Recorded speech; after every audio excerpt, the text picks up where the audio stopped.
Welcome to the Scoop with Dukes. I'm your host, Philip Dukes. Actually, the CU Scoop. I'm your host, Philip Dukes, aka DukeTheScoop. Check me out on Twitter and Instagram at DukeTheScoop. And make sure you hit the like and subscribe button. Well, I'm in Boulder, Colorado as we speak. It's about 1 o'clock Boulder time, which is 3 o'clock Atlanta time. Slept all day, had a long flight. The Atlanta TSA in Atlanta was crazy. So I missed my flight, missed practice today. But still out here, got a chance to talk to some people in the building, and I'll be at practice on Thursday. So what I wanted to talk about today is Coach Prime underpaid? We all know he got the big contract. We all know how long the back and forth was, but even with the 10-year, what was it? What is it? 5 years, $54 million? Even with the 5-year, $54 million deal, could Coach Prime potentially be underpaid? The quick answer, absolutely. When you dig into everything Coach Prime means to this university, what he means to Colorado, where he brought Colorado from, the staff that he's built based on his face card, not because guys just wanted to come coach college football, but wanted to come help Coach Prime because they wanted to, i.e. Warren Sapp, i.e. Marshall Faulk, guys who've been with him, i.e. Kevin Mathis, i.e. Coach Hart, guys that he's developed, finding guys who are like Livingston, through his friend Mike Zimmer. There's a lot that Coach Prime brings to the table that goes beyond the common eye. So I wanted to dig into it a little bit because I think there's been this notion that, oh man, Deion got his money, hooray, and he's got to be happy now, he's rich and all of this. And I'm like, whoa, pump your brakes. We got to understand something. We got to understand who this is. This ain't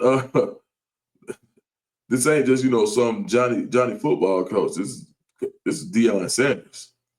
So Coach Prime, when we talk about it, like this was, when I say underpaid, I'm not saying that he didn't get a good contract. And kudos to Rick George for getting it done, aka Ricky G. I call him Ricky G. Where I'm from, there was one of the coolest guys in the neighborhood used to hang out with my man Bobby. What's up? Shout out to Bobby, man. Ricky G from Charlestown Apartments. Ricky G was hard. So I call Rick G when I think about it. It makes it Rick George when I think about him, AD. No disrespect intended, but I like to call him Ricky G in my head. But they got it done, right? And I've talked to people on both sides of this. Like when you talk about, I had someone reach out to me from the Board of Regents just because they knew the relationship and wanted to figure out, like, how's it going or what are you hearing? And I was privy to some conversations going into the contract negotiations. And I think a lot of people were thinking that, all right, well, this is just a money grab and Coach Prime is being greedy and, why so much? And then when you get down and you really think about it, everything that he brought to the university, the impact, I've said all the numbers a million times. We know what the numbers are. We know how many jerseys have sold. We know the merchandise. We know he's putting butts in seats. We know that the team has a 3.0 GPA. We know that the team was 1-11 when he got it. We know how much media exposure, hundreds of millions of dollars in marketing and media exposure that just comes along with him. We know that. We know all of this stuff. But there was still a question about, was Coach Prime, what was it too much for him? And so as I said, I do think he was a little bit underpaid based on everything I just said. And not just that, but imagine him in another logo. So when you look at the top 10, right, I want us to think about this. Let's look at the top 10 average salary coaches in college football. We'll start at 10 and we'll go to 1. And I want you to imagine where Colorado would be and that school would be if those two coaches flip locations. Let's start here. At number 10, Mark Stoops of Kentucky. Mark Stoops has done a great job at Kentucky because clearly a basketball school, but he's restored some relevancy to their program in a very tough SEC. $9.01 million a year on average, right? Imagine switching Coach Prime and Mark Stoops. I feel like Coach Prime and the SEC being able to recruit in Kentucky, right, would be able to do more with less out there, even recruiting Kentucky in the SEC, than Mark Stoops would be able to do in Colorado with a 1-11 team. Facts. Okay. Let's go 9. Let's see who's at number 9. Brian Kelly at LSU. Bro, come on. Could you imagine Prime at LSU? Come on, man. He's making $9.98 million. All right, now imagine Brian Kelly at Colorado. Don't hit the same, does it? Right? And this is no disrespect to any of the teams. We're just talking about pure worth, about what one person can bring to a program. All right. With all the talent in Louisiana, where you're the only show in that state with a really high level of NFL players per capita, right? LSU, man, $12 million. Like, guarantee you, if this thing don't work out with Brian Kelly, they don't get back where they need to go. They would love to give Coach Prime $12, $13 million for sure. All right. Let's go to Bama. Could you imagine Nick Saban handing over the program to Coach Prime? Yeah, right. So easy. We ain't even got to talk about it. But Kalen DeBoer at $10 million flat, right? Now, Kalen DeBoer at Colorado, I think he would have did an okay job. I think with his experience on the West Coast, but it would not have been the job that Coach Prime did. I just don't think so. You got to think. The Alabama team won 9 games last year. He basically he had a Ferrari. You know, he picked up a Ferrari. Like, he got a program that had been winning championships and had been, ran by Coach Saban, the greatest of all time. Imagine Coach Prime started from there. Look where he started from. Yeah. Okay. Mike Norvell, $10 million, Florida State. Bruh.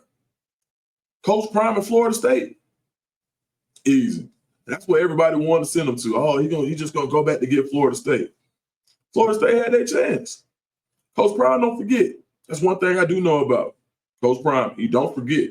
They had a chance. So that's cool. Mike Norvell coming off a 1-win season.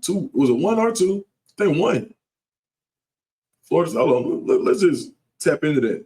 $10 million. Let's check this out right quick.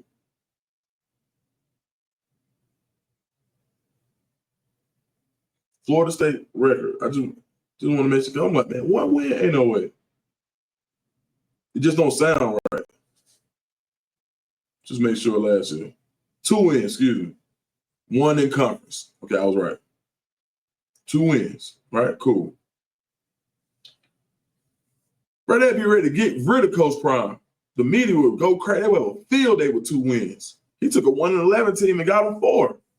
So, of course, he would have earned his money at Florida State. And so, yeah. Lincoln Riley, USC, $10.04 million. Can you imagine those 2 switching? Coach Prime at Hollywood? Bro, Steven Spielberg would be right next to Uncle Neely. Shout out to Uncle Neely. They would be shooting movies out there. Coach Prime at Hollywood is too easy. The whole West Coast, who are you going to play for? Come on, dog. And Lincoln Riley, I think, has some great offensive concepts, but I don't think that he would have done the job at Colorado. I mean, stop me if I'm wrong, but have any of these coaches that we've mentioned already, do you think that they would have done a better job at Colorado than Coach Prime has? All right, now we get to the top 5. Steve Sarkisian, $10.6 million, Texas. He's got Texas, the whole Texas, NIL, Texas, everything. No disrespect to him, no shade. I think Sark did a great job this year, but imagine Coach Prime with those type of resources. He's basically came in playing with one hand behind his back. And do you think Coach Sark could have done the same things that he's done at Texas with the Colorado team that Coach Prime inherited. Okay, skip Coach Prime at 4. Let's go to Dabo Swinney at 3, $11.13 million. Now this is the championship circle. These are the people that people said he would not be able to get paid more than because he hadn't won a championship. Okay, cool. Dabo Swinney, Clemson. He's at 11.13. What do you think would have happened if we saw what he's proof of concept? What do you think happens if Coach Prime had Clemson and Dabo Swinney had Colorado? Okay. Southeast guys, right? Both of them. But whose message do you think would have resounded more strongly based on who they are and where they are? Coach Prime. Number 2, Ryan Day. The 1,000% highest salary payroll in college football, and it paid off. Do you not think Coach Prime could have done that? He's at 12.5. You got to pay him. He was just on the hot seat and still ain't beat Michigan. I feel like Coach Prime is right in line there. Number 1, Kirby Smart, numero uno. He got the 2 back-to-back championships, 13.28. Do I think Kirby Smart could have done it in Colorado? Not the way Coach Prime has, but I think Kirby Smart would have done a good job because he's a dog. So the only person on this whole list that I think is comparable, real talk, I think Coach Prime kills it at UGA. You know, with all the talent in Georgia, where kids are born Bulldogs, he would have killed it. But for this entire exercise, the only coach that I think that would have done a comparable, not a better job, a comparable job, if they had to switch, would be Kirby Smart. He's the highest paid for a reason.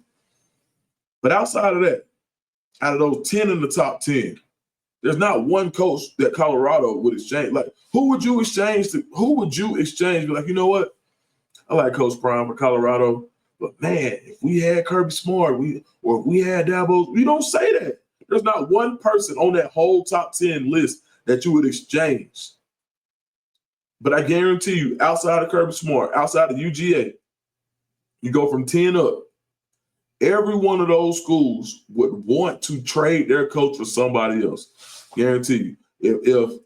If Kentucky could get Kirby Smart, they would take him. If Florida State could get Ryan Day, they would probably take him. You know, so when you think about what Colorado has, Colorado fans, I want you to continue to just be cognizant, because you guys do a great job of this, of recognizing what you have. And the fan base, I want to say, they roll for Coach Prime.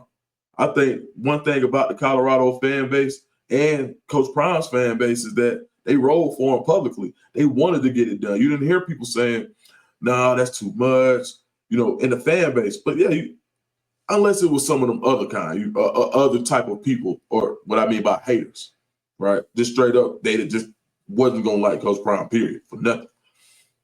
But true Colorado fans who understand what he's brought to Boulder understood that. So I want to tackle something else, the greed portion. So yes, he's making 10.8, 4th highest paid in college football. I want to make something clear to the people who thought that Coach Prime was being greedy. If he was chasing the bag, he would have chased the bag. This is the other thing I want to point out. Coach Prime's major purchases that he has going on started before all of this. This man may not touch this. He may not touch any of this money. He may not touch it. This is for posterity. There is a good chance that Coach Prime never touches this money. It was about principle and worth and standing in the paint for what you believe in. This had everything to do with principle.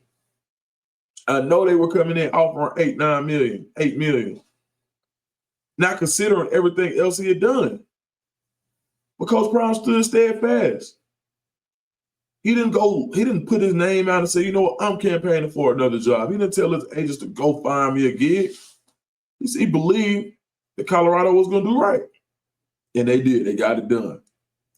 But for those who just say, oh man, the same old Deion this, and Deion just wanted the money. That's all. He earned it. He earned it. First of all, first and foremost. And secondly, it's not a money grab, because if I don't know anybody who take care of their bread, Coach Prime will take care of his money. Y'all know that. He may not even touch this money. So I think that notion is crazy too. So when you think about somebody, now this is what I do want to say about Colorado for them stepping up to the plate.